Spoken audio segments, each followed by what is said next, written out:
What's going on, Paisanos? V here, coming at you guys, well, with another market watch.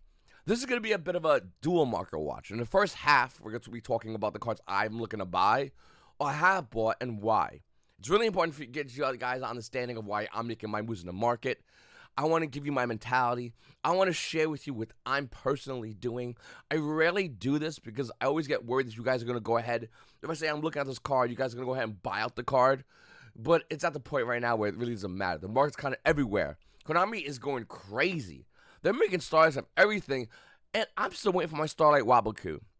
I'm still waiting for Ultimate Rare Wabaku. But where's the Starlight version? Before I begin, guys, make sure to check out smarttc.com. Link's going to be down below in the description.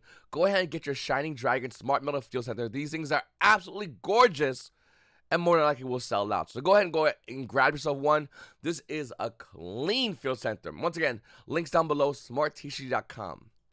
The first card I bought this yesterday actually, is Ultimate Rare Sky Striker Ace Kagari, OTS Tournament Pack 8. And let me explain why on several reasons that will make sense to a lot of people. Number one, the value is 168. This was yesterday. I didn't refresh any of these prices. So it's still 168.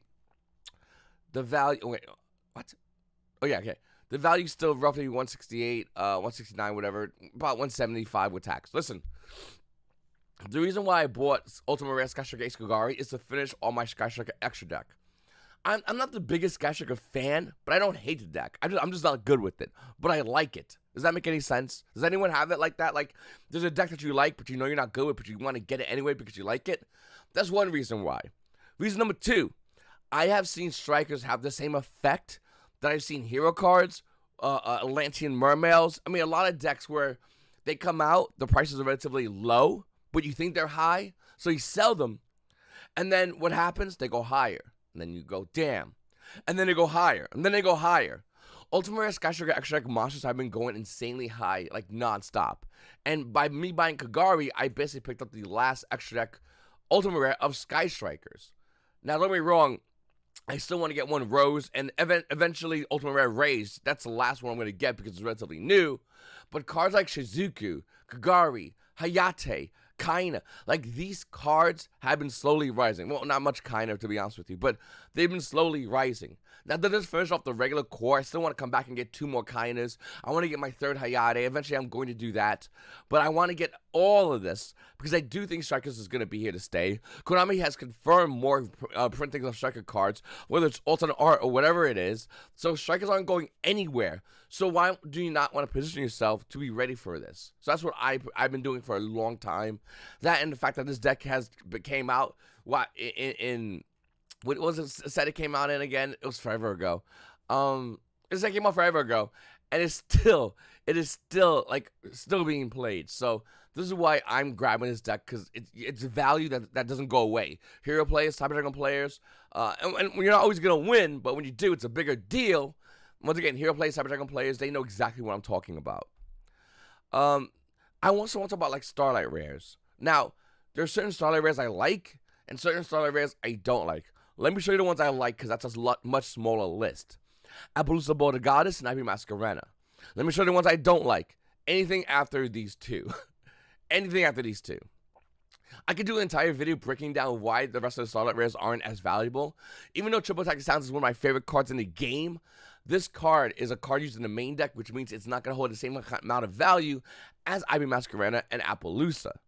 Other cards like Area of the War Charm, it did rise up in value. It's roughly around 500, now it's around 1,000. But it doesn't make me want to buy the card. I just don't think it's that good of a card. Now, I'll probably do another video talking why. But for Starlight Rares, these first two are the best two. Everything else wants to be as good as the first two.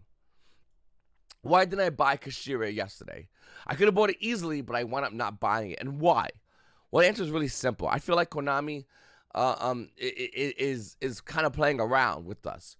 With the release of the recent BANLIST, I didn't need to go ahead and buy Kashira because the hits that would have made players want to play that Kashira, well, to be honest with you, it's still not there. Teammates is still the best deck, and if Kashira got order support, Teammates would still be one of the best decks. It would be tier 1, and Kashira's would be tier 1, but I already would own a tier 1 deck, so why would I want to buy Kashira? That makes no sense. The price kind of jumps around, by the way, in Kashiras. There's days where it's down to like 55s. And now there's days where it's up at 65s. So the price wins all over the place. So why am I going to buy something that's still trying to figure out where it's going value-wise? It makes no sense. But I'm letting you know right now, as watching this video, I'm going to get this card. I'm going to get a playset. It's just doing it at the smart time and the right time. One more thing I'd like to know, if you guys don't give me one more second, is, yes, I just mentioned Ultimate Rare Striker cards, and Konami has been going Starlight crazy, and there's a chance Konami can come out and go, okay, now it's time to make Starlight Ray, Starlight Hayate, Starlight Kaina. Konami can't do that. They've been going crazy with the Starlight Rares. I just want to say that the Starlight Rares coming out would be cool, but the Ultimate Rares are always my favorite rarity. If you're going by most value, we still have to compare, because a Starlight Rare Kaina might have more valuable than an Ultimate Rare Kaina, but would a Starlight Rare Hayate have more value? Kagari or Hayate or Shizuku would have more value than its Ultimate Rare counterpart. That's really hard to answer, to be honest with you. I bought a second Diviner. I hate this card, but I'm already telling me to buy a second one, so screw it. It's a second Diviner, no big deal. It's $10. It's dirt. This card came out roughly around 7 to 8s, went up as high as like 15, 20s, back down to $10. Bought a second one. I have two elements. You want to get, even if you only play one, like I play one, you still want to have a second option. So that's why I got it. All right. This is something that I actually bought and I actually enjoy a lot. So I've been getting the Edison format. That was my big secret forever, is I've been slowly going to Edison format. But by going to Edison format, you got to buy the cards, and you really got to approach this in a way of what decks I want to play. Okay, I got my decks. Now, do I want to do high rarity, which I personally want to do? Okay, cool. I do want to do high rarity. Okay, what cards do I want to buy, and why? Buying the original print cards like 7 Tools of the Bandit out of Metal Raiders. You only need one, by the way. It was a tech choice. This card right now is $25 for 7 Tools of the Bandit out of Metal Raiders. This is a great buy. It's an insanely good buy. The chart in the past year shows it going down. It doesn't really matter. This card's still, like, good value. It's a first edition version out of Metal Raiders. Like, I don't know why this card's down in value, and I don't care. This is a great buy. You only need one, so that's what I got. Change of Hearts. So, I think Change of Heart is a card that everyone's going to want to get eventually. The price actually was absolutely astronomical when it first came out. The value is still roughly around $130. I'm still not going to buy it yet, but I'm looking at it, and when the price is around $100, that's when I'm going to go buy my Change of Hearts. There's Secret Faust Rare and Ultra Faust Rare. People like Ultra Faust Rare. I don't care what people like. It's what I think has better value, and that is going to be the Secret Faust Rare, I think. Once again, comment down below if you let me know if I'm wrong. Original print Change of Heart out of Metal Raiders, though, has way more value. It's roughly around, you got one, oh yeah, 175, then it's 200, then it's 225. This card right now out of Metal Raiders, first edition, has insane value. The price went down because Konami gets all goofy with the reprint things, but this is the best version of Change of Hearts. And I'm waiting for the right moment to go in and snipe me a copy of this card. Even though I don't play in almost any of my decks, I still want this card. Let me know in the comment section down below, do you own this card or do you like this card? And which one do you like better? Do you like the Secret Faust Rare or the Ultra Rare? My take, right at the gate, easily is the Ultra Rare. It's cleaner. It has an OG kind of thick coloring to it that some players like myself love. And it has that original first edition, the original wording. It was called Magic Card, and then Magic Gathering got all butthurt, so then we had to change it to Spell Card. But I like this, and I'm waiting to get myself one of these. Garroth Lightstone Warrior. So once again, for instant format, Garroth is $22. This card came out Turtle Pack Booster 1. This card has no reason being that expensive. Now, the cool part is you only need one if you're looking to play Edison format. So, Garroth Lightstone Warrior is a one of, that's $27 out of Turtle Pack Booster 1. Now, you might go, wait a minute, V. Why would I get Garroth? Why do I need that card? It has an Ultra Rare. Look at that. There it is right there. Ooh, another Ultra Rare. Ooh, look at that, guys. Let's make him kiss. Dude, who gives a fuck? I'm not playing this game to have Ultra Rare. I want a card that when I play it, they go, oh, what's that from? Oh, old cards, hard to get cards. I like those cards, and that's what I want to drop on the table. You could dock your Ultra Rares any day of the week, but I'm playing with the big boy cards. All right, Primeval Plan Paralino. This is not a card I'm buying. I already own this card, but I want to talk about it. And look, woo! This card jumped off the diving board. The current value of this card is roughly around $64. I remember when I made my video talking about this card, I got flack for saying this card will one day hit around 60s. Meta cards always go down. It's really rare a meta card will stabilize in value and become a collectible deck from a meta deck. It's insanely rare. Can it happen? Yes. But it doesn't happen all the time. I love tier limits, and I do think tier limits will have great value in the future as an archetype that's out of play, but people still like the way it plays because the engine in it is really fun.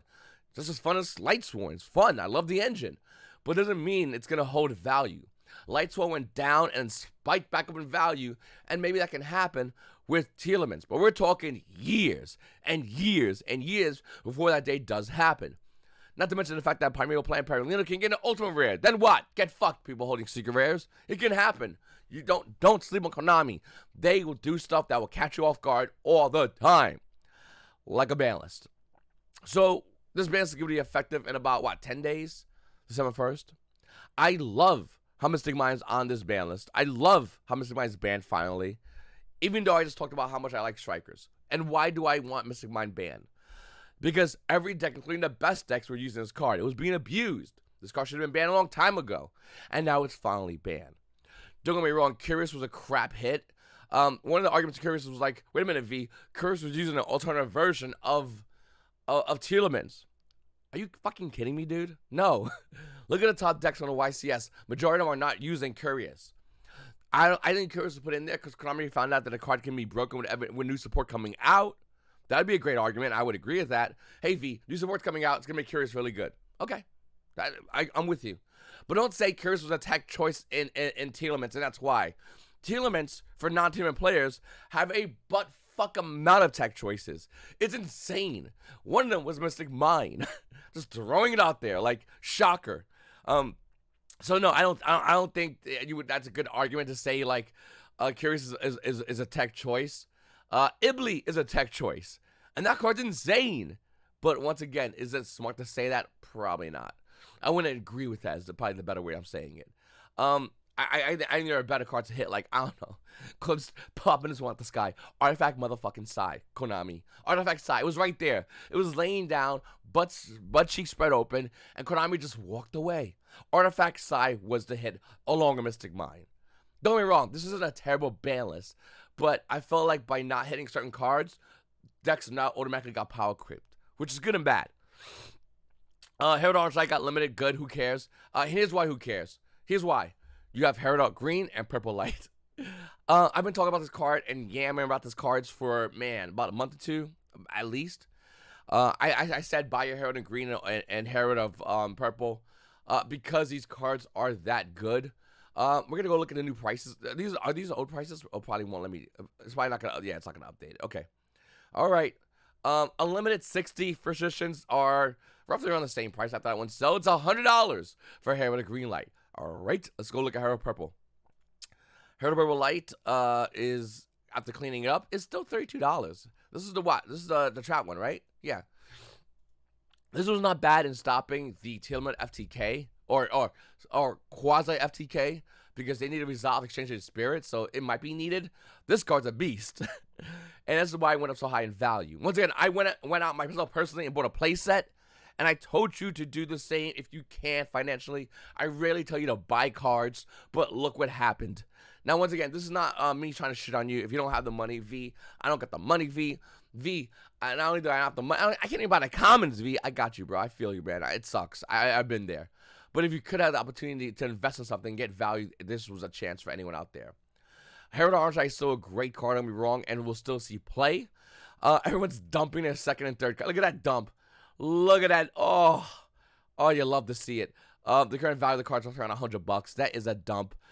Used to be, it was hitting near, 150, 160. And now it's 100. I mean, that's massive. But then again, expected. Predictable. Another card is Talonite Ptolemaeus. Now, we have the Ultra Rare coming out of Cross Souls. I did not expect the Ultra Rare to have any value. I was like, what the? Dude, what? Ultra Rare Ptolemaeus is unlimited, so roughly around 13s. And if you want to get a first version, you're looking at 14s, not too far apart. If you want an Ultra Rare Ptolemaeus out of Cross Souls, 1 second, I'll let you played near mint. I was trying to let this show you yesterday's prices, but it's not letting me do it. Unlimited are 32s, and first editions are roughly around 33s. That's fucking weird. You know what that tells me, though, as someone that watches them? So, if a card price from first edition and unlimited are near the same in like an ultimate rare aspect like you're seeing right here, that means the market has no idea what the fuck's going on. I sold unlimited Talonite Talonmaces yesterday. I actually have a playset of first editions that I'm keeping for myself. But that's hella weird. And let me know if you own this card, by the way. Fire Formation Tanky got unlimited. It's cool. I hope it does something in the game. I really like this card a lot. And the price actually dumped when you sold it here. I said it was 130, but evidently it dumped last month. Looking at the card price, though, it looks like it's recaptured that value. 125, 126, 131. So it looks like Fire Formation Tanky has recaptured that value, the Ultimate Rare, out of Astro Pack 3, which is great. Even better for those that actually held this card. This card had a crazy journey going from 3 to 1 to 2 and now back to 3. So we'll have to see what happens. I like this card a lot. I hope this card sees play. Your boy, D. Fisher, came off the ban list. And everyone playing Thunderies is excited about this card. Now, let me say this real quickly. D. Fisher and Macrocosmos are great cards used correctly when you play, like in the right ratios. So if you're playing Macrocosmos in Thunderies, you better hope to go first and draw it. But if you sign Macrocosmos, I think that's a better way for you as a player. Yesterday, common Dimension Fissures were like $15. Let's go see what they're at today. Let's hit that refresh button. $15 commons, by the way. $5, okay? Super Rares at CP8. I kind of want to sell my Super Rares because I don't think that this makes any sense value-wise. Even though it says it did nothing, dude, it did something. Like, it definitely did so. Bro, I'm about to, okay, after this video, I'm listing 164. I'm selling mine for 160. What a deal. Don't get me wrong, D. Fisher at Champion Pack 8 is a great card. I love the way it looks. I bought mine for like 30, I think. It should not be this high in value. I think we can all agree that this is a bit of a crazy height value for this card. Legend Collection 2 D Fishers, by the way. Secret Rares, looking clean. Did spike in value as well. And if you want a first edition version, unlimiteds are like, where's unlimiteds? Like $20. First edition version of this card, you're looking at about 27s. 27s from 160. That's how you can tell, like, the Super Rare makes no sense in value. Then we have this version of Macrocosmos. Now, look at the comment. It says $2. We're going to hit refresh. Once again, this was yesterday's prices. I actually owned a bunch of the DTs. I should have sold them. Damn, now they're back to 10s. Super Rares over at 100s. Ultra Rares over at 10s. It's up to you which ones you like. I think Super Rares look cool, but they're way too overpriced right now. It makes no sense to buy them. All right. Flunderies are the biggest winners out of this entire ban list. We can all agree on that. Flunderies are the best deck to fight the best deck. I still think the best deck is Telements, but man, Flunderies is that. This deck doesn't care. This deck's like, yo, let me fight him. Let me go. Let me get him. And you know what? All respect to Flunderies. I have Telements. I finally have the deck. I have all the cards for them. I have everything. I'm locked and loaded. But that Flundery deck is looking at me and going, man, let's get in there. Come on, load me up. Let's go in. Let's go get in a fight. And I kind of want to play Flunderies. Comment down below. Let me know what you're playing for this meta. Are you going to be playing Flunderies? Are you going to be playing Telements? What other decks out there and why? Because to me, Flundery and Telements look like a good deck. This deck is the battle of the century, this meta. And I don't know which is the better deck. I really don't. I like Flunderies. I like how you break them. You put them down to the ground. You choke them out. That's what Flunderies does. Oh, V, it's not fair. If Flunderies has deep barrier, shut the fuck up, everyone else. Like, what degenerate cards your deck has? Bestials? All the new stuff? Konami fanboy? Fuck out my face. Flunderies is gonna do what Flunderies want to do. That's what's up. But that once again, Telements is like one of the best decks. So like whatever, but like it is what it is. I don't know. Let me know what you guys think about this comment section down below. I'm torn. I really do like Flunderies. Obviously, Flunderies and Advent of Adventure. The card's roughly around $29, almost near $30. You're gonna need 3 of these. The rest of the deck is relatively inexpensive. But you're also going to need Pot of Prosperities, which are roughly around $28. If you have Prosperities and Advent of Adventure, Flunderies is literally pennies on a dollar. Metaverse did go to 3. The price did spike up for a bit. It's $25 for the Duelist Pack Battle City yesterday. Today's value still has it roughly around $30. Is it worth it? I don't think so. But before I begin, I just want to say, hey, listen. My website is going to be getting some new field centers coming in within a couple of weeks. The ones I have already on the website are not going to be replenished.